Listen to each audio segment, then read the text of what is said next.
Hello guys, welcome back. I finally finished Lovely Runner and I'm going to be doing a review. Um, I will give you a little summary of what it's about if you want to check it out before I spoil it. So, the female lead travels back in time because the person that she's a huge fan of basically dies and she goes back to save his life. It's really fun. Male lead's a green field. He's not even a green flag, he's a green field. Female lead's adorable. You'll probably really enjoy it. I would compare it to it's not exactly the same as Her Private Life, but it's got like similar vibes in terms of like the cuteness of the characters. And then if you're a fan of Byeon Woo Seok, you might want to watch it. If you're a fan of Kim Hye Yoon, you might want to watch it too. Let's get into the review now. If you don't want to be spoiled, please leave now. Okay, let's get into this drama.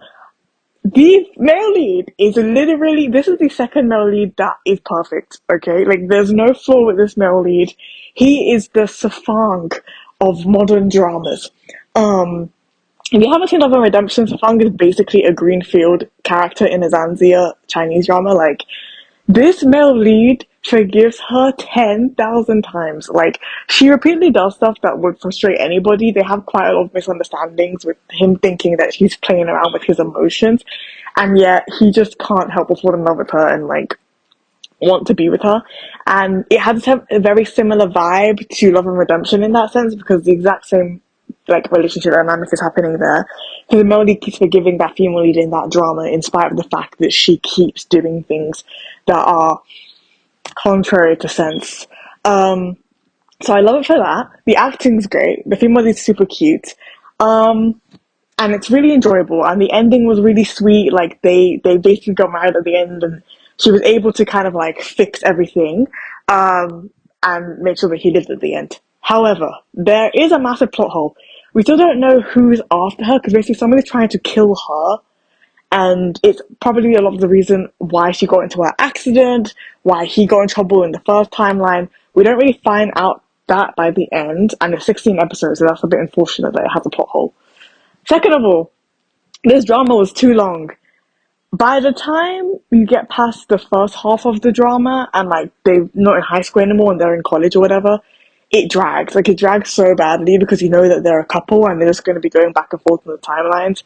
And there were times where I was like, oh my lord, like this feels really unnecessary, which is kind of unfortunate because it's such a good drama, but it could have done with like some shortening. I'm finding that I'm feeling like some K dramas definitely need like an episode cap. Like, let me just say, like, depending on the genre, some of them could be 8 episodes, 4 episodes. This one, I feel like 8 maybe would have been okay. I'm being dead ass.